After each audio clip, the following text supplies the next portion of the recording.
इदं सुरूपं तथा वा कलत्रं यशश्चारुचित्र धनं मेरुतुल्यम् मनश्चेन लग्नं गुरोरङ्घ्रिपद्मे ततः किं ततः किं ततः किं ततः किम्। श्री गुरुभ्यो नमः। केनोपनिषद द्वितीय खंड का अंतिम मंत्र, इह चेदवेदी अथ सत्यमस्ति न चेदिहावेदीत महती विनष्टिः भूतेषु भूतेषु विचित्य धीराः प्रेत्य अस्माल्लोकात् अमृताः भवन्ति। इसके पूर्व में प्रतिबोध विदितम मकम, प्रतिबोध व्यक्ति में आत्मा का भान होता है यह जानना चाहिए। आत्मा के भान के बिना कोई भी बोध, किसी भी पदार्थ का बोध ही नहीं हो सकता है, वो ज्ञान ही नहीं हो सकता है, ये बताया। और उस आत्मा के ज्ञान से क्या प्राप्त होता है, तो विद्यया विन्दते अमृतम, ये फल भी कहा। अब यहाँ इस अंतिम मंत्र में, इस खंड के अंतिम मंत्र में क्या कहते हैं, ये जो आत्मज्ञान है इसको अवश्य प्राप्त करना चाहिए। अगर इस आत्मज्ञान को कोई प्राप्त नहीं करता तो उसकी बड़ी हानि है। प्राप्त कर लेता है तो हानि नहीं, महान लाभ है। और नहीं प्राप्त करता आत्मज्ञान को, उसके लिए प्रयास भी नहीं करता, तो उसका जीवन व्यर्थ है। व्यर्थ नहीं, व्यर्थ के साथ ही बड़ी हानि है। तो जन्म साफल्य, जन्म को सार्थक बनाने के लिए आत्मज्ञान प्राप्ति होनी चाहिए, और उस आत्मज्ञान के लिए प्रयास अवश्य करना चाहिए मोक्षों को, ये दिखाने के लिए यह मंत्र आता है। तो क्या कहते हैं, इह चेत अवेदी, इहलोक में, इहलोक क्या है, मनुष्यलोक में ये नहीं, जब तक यह जीवित है व्यक्ति, उसी जीवित अवस्था में ही उसके लिए आत्मा के ज्ञान के लिए प्रयास करके उसको जानना चाहिए। अगर वह आत्मस्वरूप ज्ञान को प्राप्त कर लेता है, अवेदी जान लेता है आत्मा को, अथ सत्यमस्ति, अब तो उसका जीवन सार्थक हो जाता है। यह एक अर्थ है, सत्यम का अर्थ सफल होता है, यह एक अर्थ। दूसरा अर्थ में ऐसा किया जा सकता है, वही उसके जीवन में परमार्थ सत्य प्राप्त हो जाता है, परमार्थ सत्य। क्योंकि जो परमार्थ सत्य आत्मा का स्वरूप अविद्या आवरण के कारण अप्राप्त के समान लगता है, वही ज्ञान से अविद्या निवृत्ति हो जाने पर उसको प्राप्त हो जाता है। ब्रह्मविद आपनोति परम, इस तरह परमार्थ सत्य आत्म स्वरूप को वह प्राप्त कर लेता है, वह सफल है जीवन। और नचेत इह अवेदी, इसके लिए उसने इस जन्म में आत्मज्ञान के लिए कोई प्रयास नहीं किया और प्राप्त नहीं किया आत्मज्ञान को, तो क्या होता है, महती विनष्टि ही, सामान्य हानि नहीं, अतिशयित हानि है, बड़ी हानि है, बहुत बड़ी हानि है। वो हानि क्या है, तो भगवान भाष्यकार कहते हैं, जन्म जरा मरणादि प्रबंध अविच्छेद लक्षणा संसार गति ही, यही हानि है।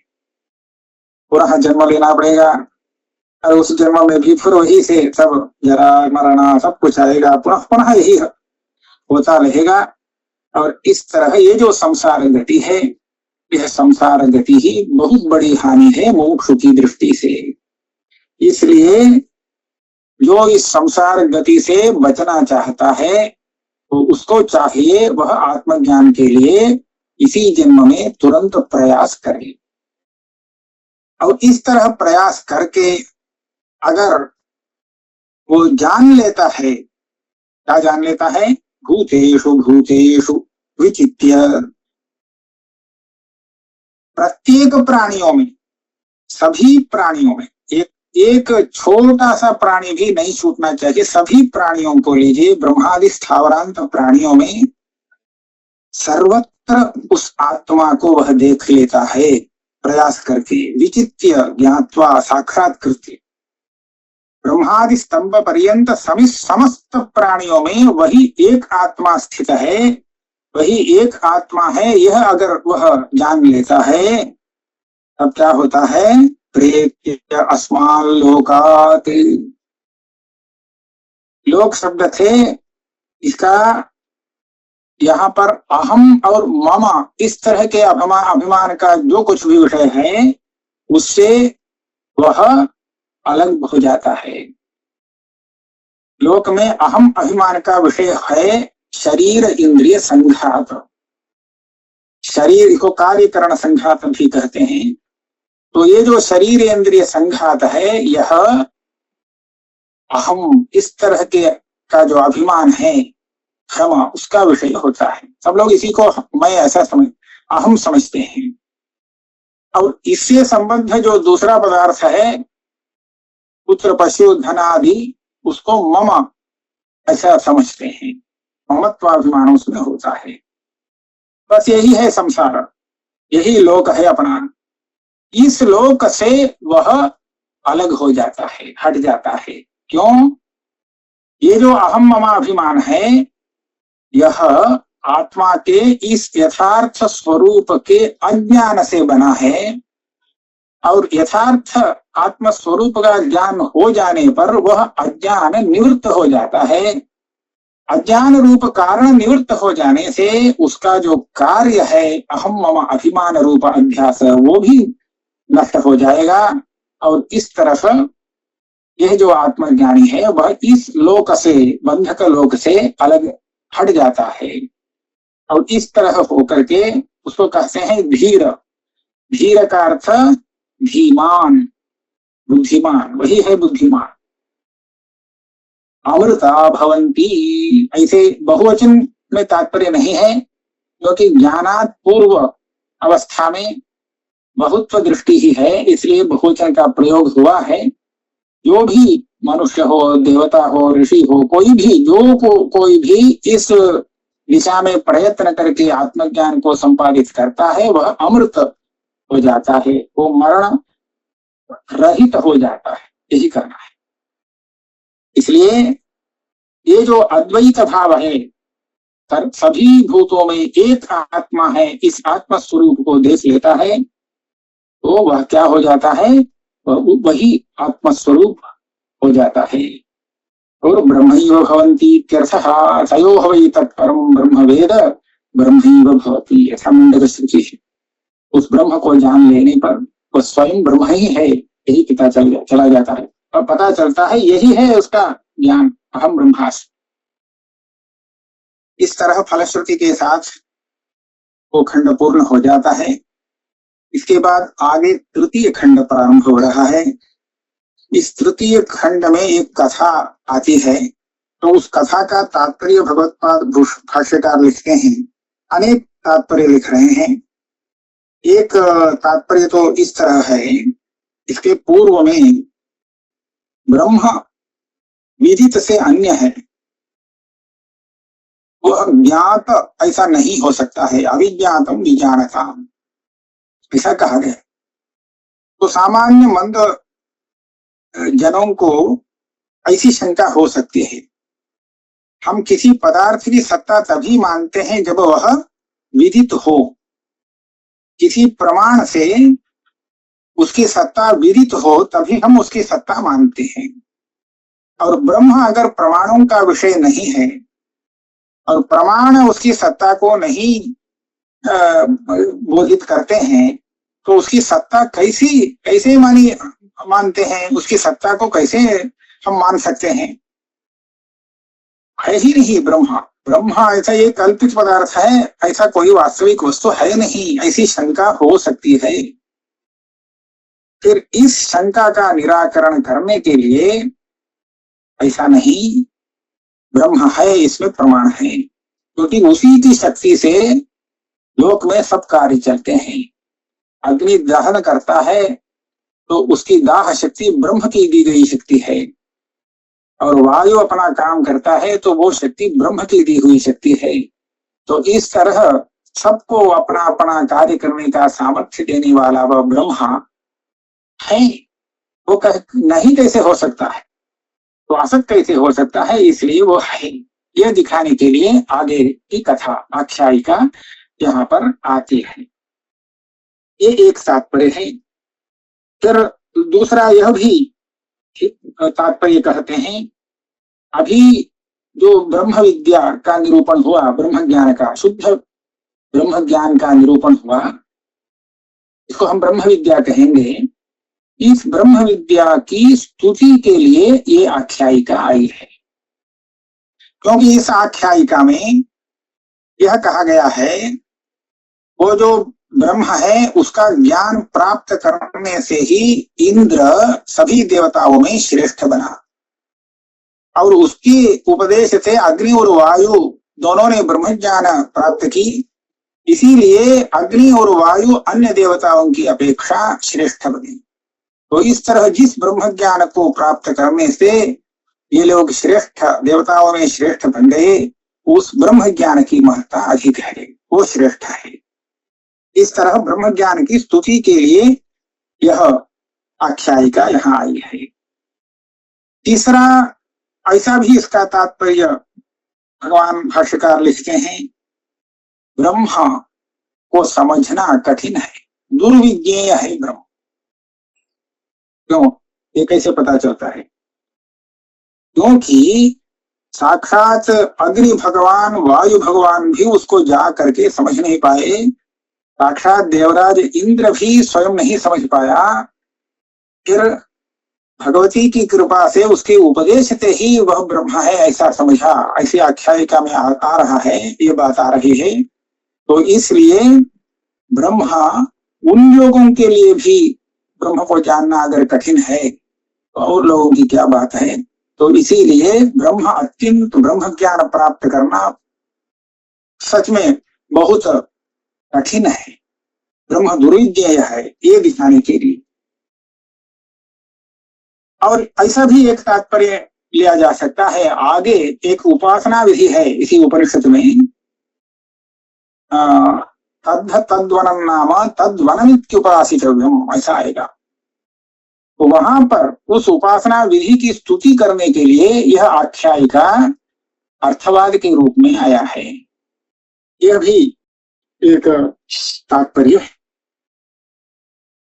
और एक और भी उसका तात्पर्य लगाते हैं, जिनको ब्रह्म ज्ञान नहीं है वो क्या कहते हैं, कुछ भी कोई कार्य वह उनकी सिद्ध हो जाता है तो वो समझते हैं अपनी शक्ति से ही ये सब कार्य वो सिद्ध करते हैं। तो वो अपना स्वयं का जो सामर्थ्य है, प्रयास जो है, वही उस जय का कारण है ऐसा समझते हैं, और वो सामर्थ्य ईश्वर का दिया हुआ सामर्थ्य है ये भूल जाते हैं। इस तरह उनका जो मिथ्याभिमान है, इस मिथ्याभिमान को दूर करने के लिए यह आख्यायिका है, क्योंकि मिथ्याभिमान हानिकारक है और मोक्ष को मिथ्याभिमान नहीं करना चाहिए, क्योंकि वो मोक्ष हेतु ज्ञान का प्रतिबंधित होता है। तो ये दिखाने के लिए ये आख्यायिका। इस तरह आगे इस आख्यायिका के अनेक तात्पर्य भगवान भाष्यकार ने दिखाए हैं। तो आगे जाकर के हम आख्यायिका को देखेंगे। मंत्र तो है, ब्रह्म देवेभ्यो विजिज्ये तस्य ब्रह्मणो विजये देवाः अमहीयन्त। त ऐक्षन्त अस्माकमेवायं विजयः अस्माकमेवायं महिमा इति। एक बार देवासुर संग्राम हुआ, उस संग्राम में देवताओं को जय प्राप्त हुआ। वो जो देवताओं का जय हुआ वह ब्रह्म ने जय दिलवाया था। ब्रह्म देवेभ्यो विजिज्ञे, देवताओं के लिए ब्रह्म ने विजय प्राप्त की। देवताओं के पक्ष में देवता के अंतर्यामी के रूप में अग्नि है, अग्नि ही श्रोत्र से श्रोत्रम के समान देवताओं के लिए अंतर्भूत होकर के आत्मा के रूप में स्थित होकर के उस ब्रह्म ने देवताओं के पक्ष में विजय को प्राप्त किया। लेकिन ये बात देवताओं को पता नहीं था, इसलिए ब्रह्म के विजय को अपना विजय समझ करके उन लोगों ने बड़े गर्व का अनुभव किया। अमहीयंत, हम लोग कितने महान हैं, कितने सामर्थ्यशाली हैं, असुरों को भगा दिए। इस तरह अपना सामर्थ्य समझ करके बड़ा गर्व करने लगे। ये ऐक्षन्त अस्माकमेवायं महिमा अस्माकमेवायं विजयः अस्माकमेवायं महिमा। ये विजय तो अपने सामर्थ्य का फल है और ये सब हमारा सामर्थ्य इतना बड़ा है, महत्वपूर्ण सामर्थ्य है, ऐसा मिथ्याभिमान किए। अब इसके बाद ब्रह्म ने ऐसा सोचा, ये पता चल गया ये लोग देवता लोग इस तरह मिथ्याभिमान में पड़े हैं, तो इनका मिथ्याभिमान को हटाना चाहिए, दूर करना चाहिए। इस दृष्टि से ब्रह्म ने एक विचित्र स्वरूप में देवताओं के लिए दृष्टिगोचर होकर के सामने दर्शन दिया। तद्धैषां विजज्ञौ तेभ्योः प्रादुर्बभूव तन्न व्यजानत किमिदं यक्षमिति। ये उनके सामने दृष्टिगोचर रूप में ब्रह्म किसी रूप में प्रादुर्भूत हुआ, दर्शन दिया। और ये इस विचित्र रूप में देख करके वो देवता लोग नहीं समझ पाए ये क्या चीज है। लगता तो है यक्षम, यक्षम पूजार्थक यज धातु से यह यक्ष शब्द बना है, वस्तु तो पूज्य है, ये समझ में आता है, लेकिन ये क्या चीज है नहीं समझ में आ रहा है। किमिदं यक्षम इति न व्यजानत, ये तो उत्कृष्ट कुछ वस्तु है, ये सामने जो दर्शन दे रहा है वो क्या चीज है ये नहीं समझा।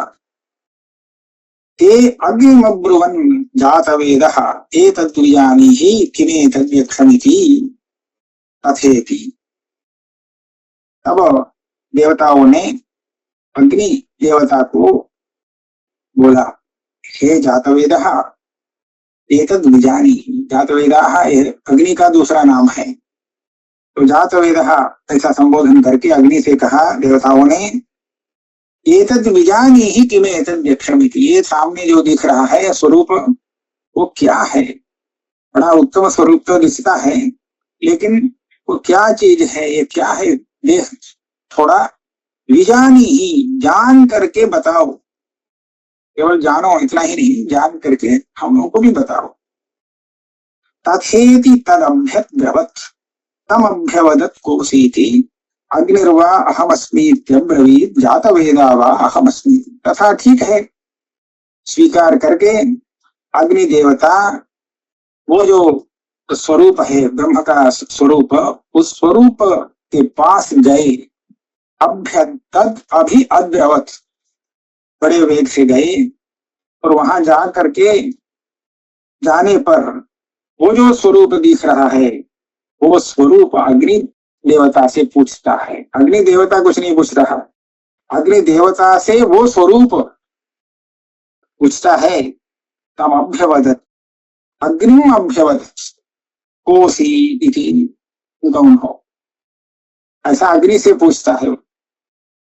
तो अग्नि ने कहा, अग्निर्वाहमस्मीत्यब्रवीत् जातवेदा वाहमस्मीति, मैं अग्नि हूं। मेरा दूसरा नाम है जातवेदाः, ऐसा अपना परिचय दिया। तब उसने फिर से पूछा अग्नि से, तस्मिन् स्त्वयि किं वीर्यमिति, तुम्हारे पास क्या सामर्थ्य है, तुम क्या कर सकते हो, इस तरह तुम्हारी शक्ति क्या है, ये पूछा। तब अग्नि ने उत्तर दिया, आपीदं सर्वं दहेयं यदिदं पृथिव्यामिति, इस पृथ्वी में जो कुछ भी है सबको मैं जला सकता हूं। इस सबको जलाने की शक्ति मुझ में है। अपीदम सर्वम दहे, दहन करने की शक्ति मेरी है, सबको जला सकता हूं, यही मेरी शक्ति है, ये बता। तब उसने क्या किया, तस्मै तृणं निदधौ एतद्दहेति तदुपप्रेयाय सर्वजवेन अन्न शशाकदग्धुं स तत एव निववृते नैतदशकं विज्ञातुं यदेतद्यक्षमिति। तब उसने क्या किया, अग्नि देवता के सामने एक छोटा सा तृण रखा, उस तृण को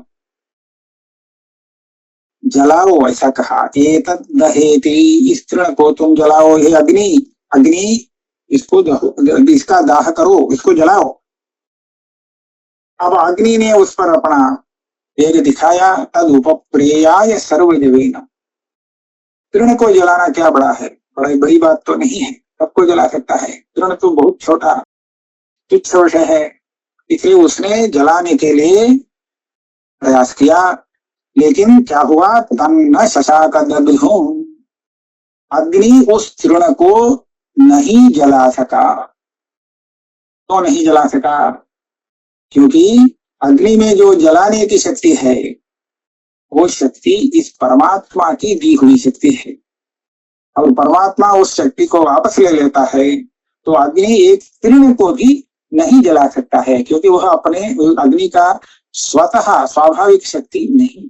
परमात्मा की शक्ति अग्नि में वह काम करता है, परमात्मा की शक्ति अग्नि में है, और इसीलिए अग्नि वो काम कर सकता है। तो जैसे प्रारंभ में चक्षुष चक्षु श्रोत्र से श्रोत्रम ऐसा कहा गया परमात्मा को, तो उसी तरह अग्नि अग्नि, अग्नि के भीतर अग्नि के रूप में ये परमात्मा उसको अपना शक्ति दे करके, अपनी शक्ति को दे करके काम कराता है। तो शक्ति अगर अब हटा लिया तो अग्नि कुछ नहीं कर सकता है। तन्न शशाकदग्धुं सः तत एव निववृते, तब क्या हुआ, अग्नि वहां से हट गया, वापस आ गया, और देवताओं से बोल दिया, नहीं तदशकं विज्ञातुं यदेतद्यक्षमिति, क्या है कुछ पता नहीं चला मेरे पास, इसका परिचय प्राप्त नहीं हुआ। अब आगे देवताओं ने वायु को भेजा।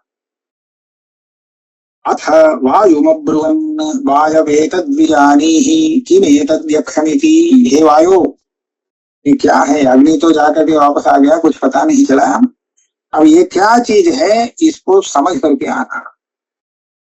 तथेति तदभ्यद्रवत्, वायु भी इसी तरह उसके पास गया। तम अभ्यवदत्, उस वायु को वह जो स्वरूप है ब्रह्म का स्वरूप वो पूछता है, कोसीति, तुम कौन हो। तो वायु बताता है, वायुर्वाहमस्मीत्यब्रवीत् मातरिश्वावाहमस्मीति, मैं वायु हूं, मेरा दूसरा नाम है मातरिश्वा, मातरि अंतरिक्षे श्वयति इति मातरिश्वा, ऐसा विग्रह भी है, आकाश में मेरा संचार है। तो इस तरह मैं लोक प्रसिद्ध हूं। तब उसने पूछा, तस्मिन् स्त्वयि किं वीर्यमिति, ठीक है तुम्हारा ये शक्ति क्या है, तुम क्या कर सकते हो, तुम्हारा काम क्या है। तो उसने पूछा, उसने उत्तर दिया, वायु ने उत्तर दिया, अपीदं सर्वं आददीय यदिदं पृथिव्यामिति, इस पृथ्वी में जो कुछ भी हो, कितना भी भारी वस्तु हो, सबको मैं उड़ा सकता हूं। उड़ाना ही यहाँ आदान है, वायु सबको उड़ा करके ले जाता है, ये शक्ति मेरे पास, मेरी शक्ति है। तब उसने क्या किया, तस्मै तृणम निदधौ ये तदा तत्स्वेति। ये तृण वही तृण तो रखा, अब इसको उड़ा लो, लिखो, दिखाओ, उड़ा के दिखाओ। तो क्या किया वायु ने? तदुपप्रेयाय सर्वजवेना। तृण को, सबको उड़ा सकता है तो तृण को क्यों नहीं उड़ा सकता? तो उड़ाने के लिए इसने प्रयत्न किया, लेकिन क्या हुआ? तन्न शशाकादातुम, उसको हिला भी नहीं सका वायु। क्यों?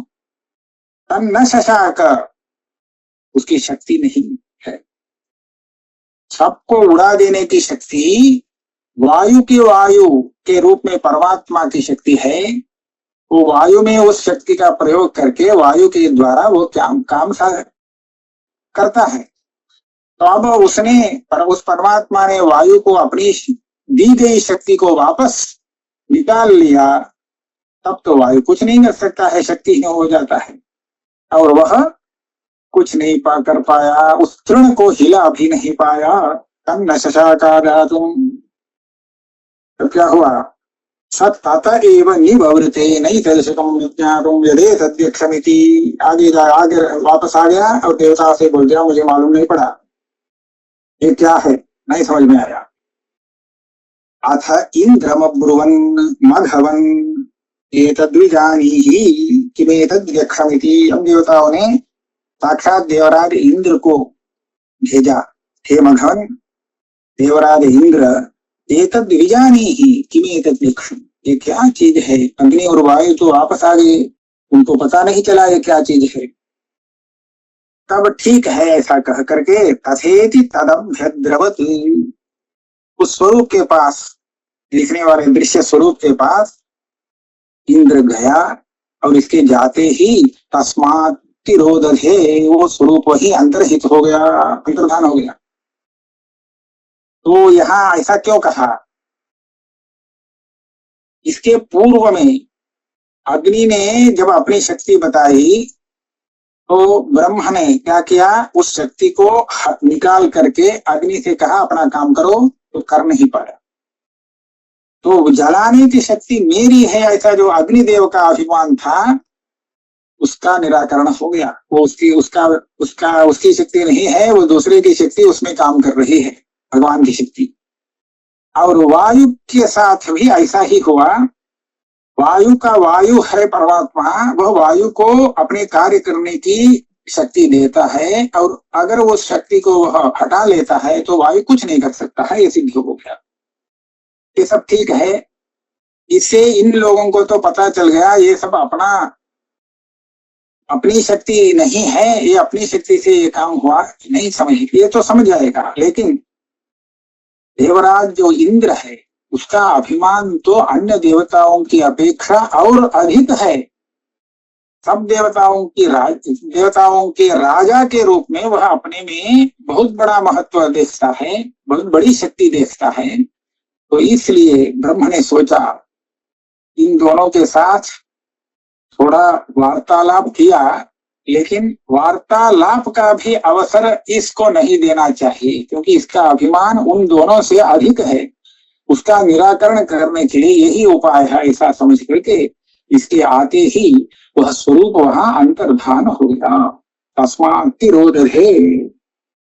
लेकिन यहाँ की बात ऐसी है, इंद्र अन्य देवताओं के समान नैतदशकं विज्ञातुम ऐसा कहते वापस नहीं आया।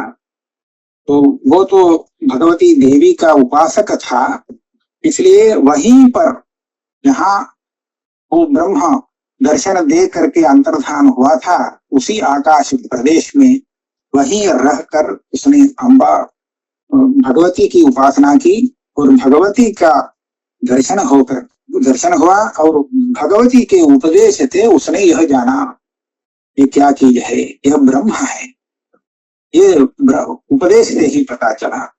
ये आगे आता है, तो हम इतना ही आज रखते हैं। स तस्मिन्नेव आकाशे, इसका विवरण आगे हो।